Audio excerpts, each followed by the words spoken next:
قول لي كنت بتشوف ايه، بتفكر في ايه، شايف ايه؟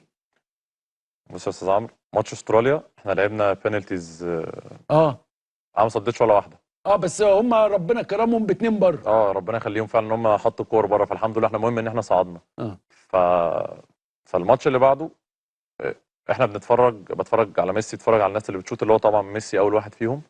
فهو اكيد برضه بيتفرج عليك، بيحب يعرف انت بتميل لانهي زاويه لما بتبقى لعيب بشماله وبيلعب فين، حاجات هي بس انت فنيه البينالتي اللي زياده. قبليه انت صادت من نفس المكان. نفس المكان.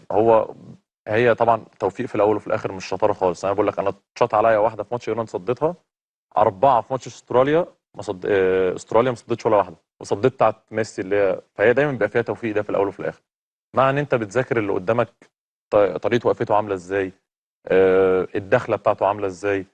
الحاجات دي كلها بتفرق جدا جدا.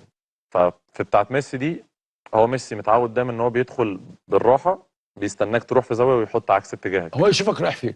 هو بقى ما عملش كده، لان هو كان مضيع اللي قبلها بنفس الطريقه، دخل بالراحه، فالجول فضل واقف له كويس قوي، حطها بره خالص لوحده. فاللي بعدها انا كان عندي برضو، كنت بسال نفسي هل لو جت بينالتي هو هيقف ولا هيخش الدخله مختلفه. انا ما كنتش عايزه يخش كده بالطريقه اللي انا صديت، ما كنتش عايزه يدخل كده، كنت عايز يدخل واقف، عشان كنت هستنى معاه احاول للاخر. اللي هو هشوفك لغايه للاخر. الاخر. بس لما حط الكوره ورجع في خطوه كده، خدها ودخل بطريقه اللي هو صعب قوي انه يهدي قبلها انه يبص عليه. مم. فكان خلاص، وفي اخر لحظه كان يعني قررت ان هي شمال، والحمد لله توفيق ربنا كان معايا. وانت شفت انها جايه في الحته دي. اه يعني الحمد لله. انت صبرك لغايه اما عرفت ان هو جاي هنا. التايمنج ولا انت مهم قوي. اصله بيبقى فيه دايما يقولوا لنا كده، بيبقى فيه التوقع ان انت هترمي يمين وزي ما تيجي، وهترمي شمال وزي ما تيجي. في ناس بتلعب كده، في ناس بتلعب واحده وواحده، في ناس بتلعب ثلاثه يمين في كل واحد او بيبقى ليه حظ كله. الستايل. هي عشان كده قلت لحضرتك في الاول هي توفيق. بس لا، هو لما دخل الدخله دي انا جالي خلاص اللي هو الاحساس ان هي انت شمال. جاي هنا يا ابني. انت جاي هنا، بس برضه ما كانش ينفع تروح بدري. ما هو انت بتلعب قدام ميسي، فلو لو شافك بس بتعمل كده هيغير. فانا حاولت استنى على اخر لحظه واروح شمال. بس قبل ما يشوط كنت بتفكر في ايه؟ يعني ولا ايه اي اللي في حاجه. دماغك؟ ولا اي حاجه. انا لو قعدت افكر كتير ان ده ميسي وان ده مش عارف ايه، ما كانش ما عينه وهو في هتاخد عينك. مني. ما بيقول لك بصيتلوش ما ايه؟ ما بصيتلوش خالص. لا لا كلمكش؟ لا، ما اتكلمتش اصل انا خالص. شفت في بنالتيات بيكلموا بعض.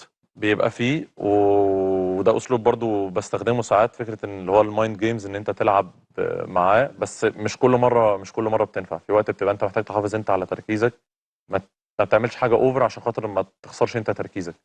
وده الحمد لله اللي حصل يعني.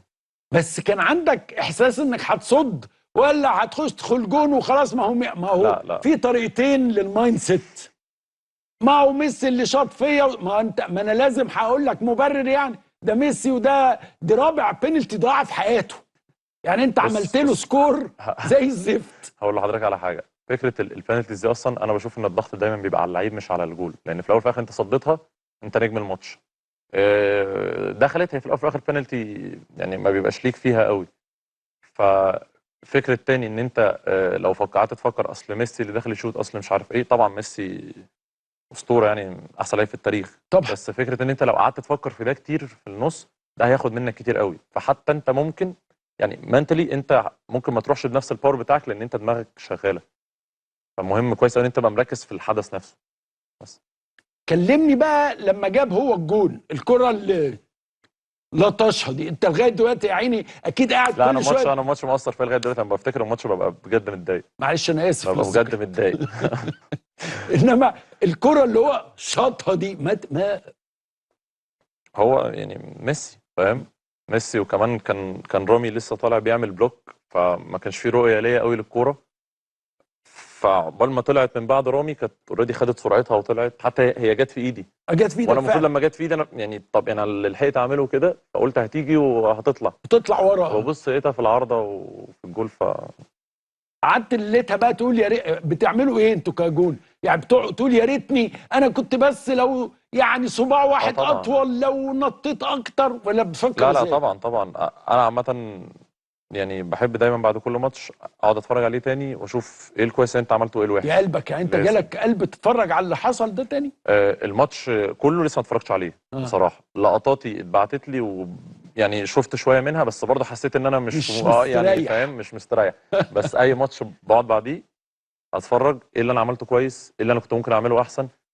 خلي بالك برضه في الاول وفي الاخر انت خسرت 3-2، فانت دور اللي دايما حارس المرمى اللي هو لازم بيساعد فريقه. مش اي كرة صعبة، اصل هي ما هي صعبة، ما هي دخلت، ما انت كده مش ما هيبقى، عملت ايه طيب؟ انت كده مش هتبقى حتى مميز عن غيرك في اي حاجة. فدايما لازم تبقى قاعد بتراجع مع نفسك وتتكلم مع نفسك، ده كان مهم في قوي. حاجه ممكن تتغير؟ يعني بالنسبة لي انا لو حتى البينالتي كانت دخلت كنت اقول لك اه. يعني انا بقول لك انا دماغي كده، انا دايما يا استاذ عمرو بحب اللي هو الجول داخل حتى لو مستحيل، لا انا هدي نفسي، هحمل نفسي جزء منه عشان خاطر اصد الصعب يعني. زيكو امبارح قال لي انا كنت عارف ان شفت شوبير هيصدها. اللعيبه عندها ثقه عاليه فيك جدا. الحمد لله. آه هو وده حاجه زيكو بتطمن اللعيبه اللي بتلعب انك وراك جون هيشيل يعني. زيكو فينشر مرعب، زيكو في ال 18 مرعب طبعا. جامد جدا.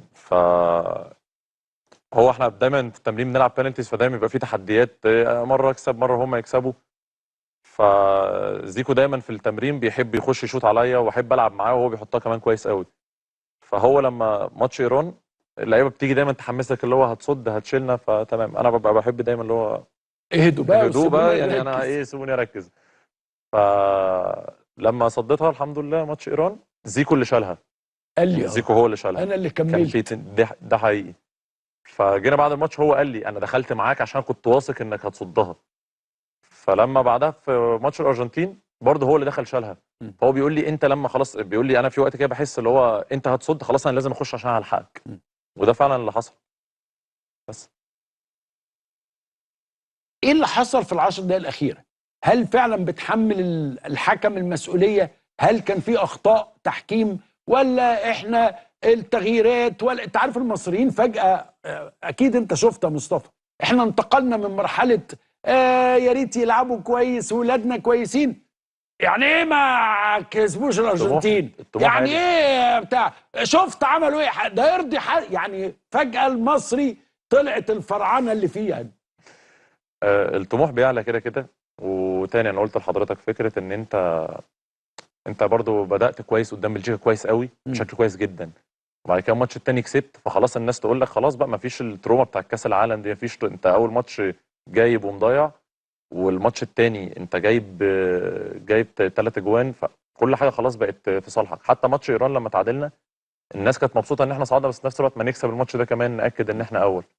استراليا كسبت، كان الارجنتين عايزين يكسبوا، نيوزيلندا. وخصوصا نيوزيلندا. خصوصا ان انت كنت كسبان 2-0 وفاضل 10 دقايق، والموضوع كان ممكن يبقى اسهل من كده. مش عايز ابقى بحمل الحكم او تحكيم. بحمل حاجه. انا دايما بقول لحضرتك دايما بحب اجيب جزء عليا. فاكيد في جزء ليه علاقه بالارهاق، بقله تركيز، بحاجات كتير.